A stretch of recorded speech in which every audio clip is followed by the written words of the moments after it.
Hello जी, नमस्ते सभी बच्चों को। एक और नई वीडियो में आप सभी का स्वागत है। आज की इस वीडियो में हम करने वाले हैं साइंस क्लास 6 के चैप्टर 2 भोजन के घटक, जो उस पे 50 MCQ।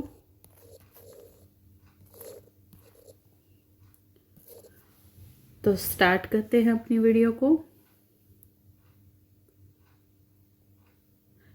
शरीर को तुरंत ऊर्जा कौन देता है? तो शरीर को तुरंत ऊर्जा जो देता है वो होता है कार्बोहाइड्रेट। कार्बोहाइड्रेट को एनर्जी गिविंग फूड कहा जाता है। अगला है, प्रोटीन को किस नाम से जाना जाता है? तो प्रोटीन बॉडी बिल्डिंग फूड होता है। प्रोटीन शरीर की वृद्धि और मरम्मत करता है। वसा का मुख्य कार्य क्या है? शरीर की मरम्मत, ऊर्जा संग्रह करना, पाचन में मदद करना, रोगों से बचना। तो इसका मतलब है ऊर्जा संग्रह करना ही फैट का मुख्य कार्य होता है। 1 ग्राम वसा से 9 कैलोरी ऊर्जा मिलती है। अगला क्वेश्चन है, विटामिन सी की कमी से कौन सा रोग हो जाता है? तो जो है विटामिन सी की कमी से स्कर्वी रोग हो जाता है। इस रोग में मसूड़ों से खून निकलता है। अगला जो क्वेश्चन है वो है, विटामिन ए की कमी से कौन सा रोग होता है? विटामिन ए की कमी से रतौंधी रोग होता है। अंधेरे में देखने की जो क्षमता है वो घट जाती है इस रोग में। अगला जो क्वेश्चन है वो है, धूप से हमें कौन सा विटामिन मिलता है?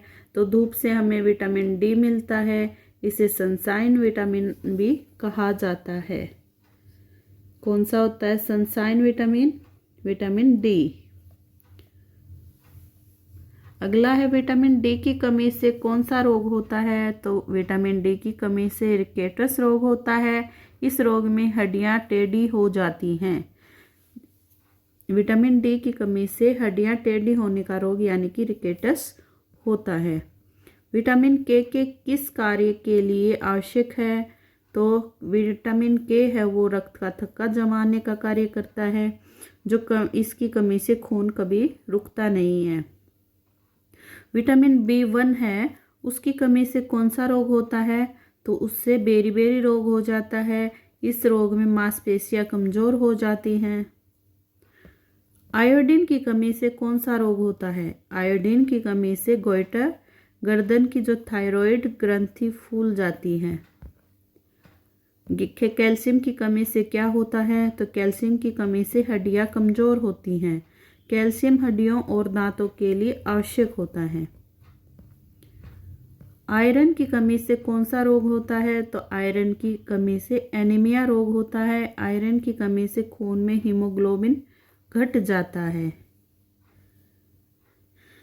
आज की वीडियो में आप जितने भी क्वेश्चन करने वाले हैं वो एग्जाम ओरिएंटेड क्वेश्चंस रहने वाले हैं। हर एक क्वेश्चन बहुत इम्पोर्टेंट रहने वाला है।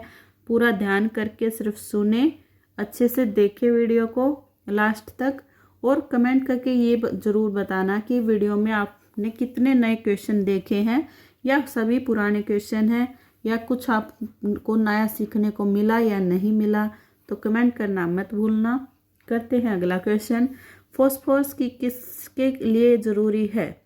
तो फॉस्फोरस है वो हड्डी और दांत के लिए ज़रूरी होता है, क्योंकि फॉस्फोरस कैल्शियम के साथ मिलकर काम करता है।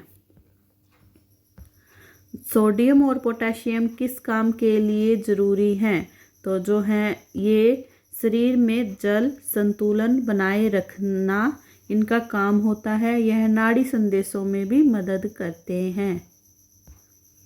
आयोडीन हमें मुख्यतः कहाँ से मिलता है? तो आयोडीन युक्त जो नमक होता है उससे हमें आयोडीन मिलता है। इससे गोइटर रोग रोका जा सकता है।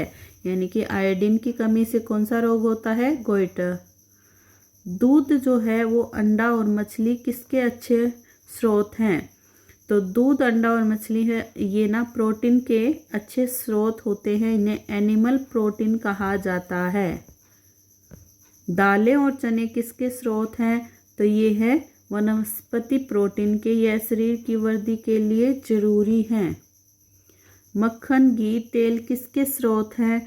तो यह वसा के स्रोत हैं, यह ऊर्जा संग्रहित करते हैं। फल और सब्जियां किसके स्रोत हैं? तो ये हैं विटामिन और खनिज, दोनों के ये रोगों से बचाते हैं। चावल, रोटी और आलू किसके अच्छे स्रोत हैं? तो ये कार्बोहाइड्रेट के हैं, इन्हें ऊर्जा देने वाला भोजन भी कहा जाता है। विटामिन बी कॉम्प्लेक्स का मुख्य कार्य क्या है? तो यह तंत्रिका तंत्र को स्वस्थ रखता है। विटामिन बी शरीर की कोशिकाओं को ऊर्जा देता है। निम्न में से कौन सा खाद्य पदार्थ वसा का स्रोत है? तो उपरोक्त सभी, यानी कि अंडा, दूध, मूंगफली, सभी खाद्य पदार्थ जो होते हैं उनका वसा का स्रोत होते हैं। इन सभी से वसा पाई जाती है। शरीर में हीमोग्लोबिन बनाने के लिए कौन सा खनिज आवश्यक है? तो वो है आयरन। आयरन हीमोग्लोबिन बनाता है जो ऑक्सीजन ढोता है। बच्चों के विकास के लिए सबसे आवश्यक पोषक तत्व कौन सा है? तो प्रोटीन है। प्रोटीन बॉडी बिल्डिंग फूड है। प्रोटीन जो है बच्चों के विकास के लिए सबसे आवश्यक पोषक माना गया है। गाजर किस विटामिन का अच्छा स्रोत है? तो विटामिन ए का। गाजर से रतौंधी नहीं होती और दृष्टि बेहतर रहती है। नींबू और आंवला किस विटामिन के अच्छे स्रोत हैं? तो विटामिन सी के। विटामिन सी से स्कर्वी रोग नहीं होता। अंडा किसका अच्छा स्रोत है? तो प्रोटीन और वसा का। अंडे को कंप्लीट फूड भी कहा जाता है। निम्न में से कौन रफेज का उदाहरण है? तो रफेज का उदाहरण है सलाद। सलाद यानी कि खीरा, गाजर में फाइबर अधिक पाया जाता है। जिसमें फाइबर ज़्यादा पाया जाता है वो रफेज होते हैं। शरीर को ऊर्जा देने वाले मुख्य पोषक तत्व कार्बोहाइड्रेट और वसा, इन दोनों से ही हमें ऊर्जा प्राप्त होती है। कैल्शियम की कमी से बच्चों में क्या रोग होता है? कैल्शियम की कमी से दांत कमजोर होना, कैल्शियम की कमी से दांत कमजोर होना और हड्डियों का कमजोर होना, ये दोनों काम हो सकते हैं। इसलिए कैल्शियम हमारी हड्डियों और दांतों के लिए बहुत अच्छा होता है, जो इन्हें मजबूत करता है। बैलेंस डाइट संतुलित आहार का अर्थ क्या है? तो सभी पोषक तत्व उचित मात्रा में लेना ही संतुलित आहार होता है। जैसे कि कार्बोहाइड्रेट, प्रोटीन, वसा, विटामिन, खनिज, पानी और रफेज सभी होते हैं। इनकी उचित मात्रा ही संतुलित आहार में शामिल होती है। दूध में कौन सा तत्व सबसे अधिक होता है? तो दूध में कैल्शियम ज़्यादा होता है। दूध हड्डियों और दांतों के लिए अच्छा होता है। कौन सा पोषक तत्व शरीर को तुरंत गर्मी देता है? तो वो है कार्बोहाइड्रेट। कार्बोहाइड्रेट जो है वो तुरंत ऊर्जा प्रदान करता है। पानी की कमी से शरीर में क्या होता है? तो पानी की कमी से डिहाइड्रेशन होता है। डिहाइड्रेशन में प्यास, थकान और कमजोरी होती है। संतुलित आहार किससे कहते हैं? तो संतुलित आहार सभी पोषक तत्व उचित मात्रा में, अभी हमने जो ऊपर किया है, इसमें ऊर्जा देने वाले, शरीर को बनाने वाले और सुरक्षा देने वाले खाद्य पदार्थ शामिल होते हैं।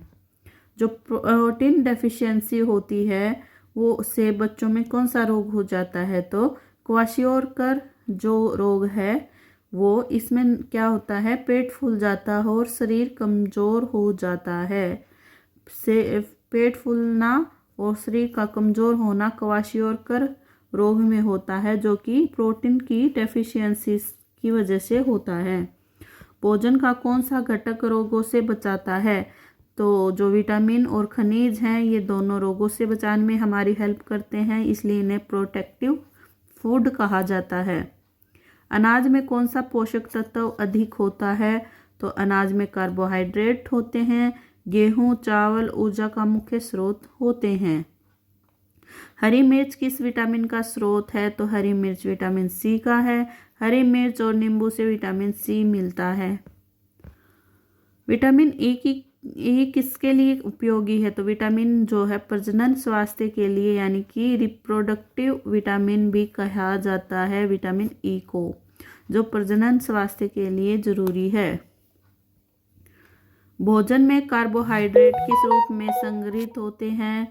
तो ये होते हैं ग्लाइकोजन के रूप में। कार्बोहाइड्रेट का अतिरिक्त भाग यकृत में ग्लाइकोजन के रूप में जमा होता है।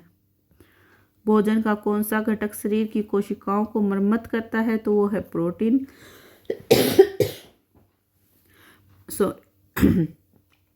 प्रोटीन से शरीर की वृद्धि और मरम्मत होती है।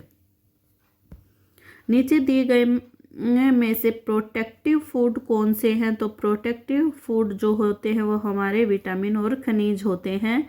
ये शरीर को बीमारियों से बचाते हैं।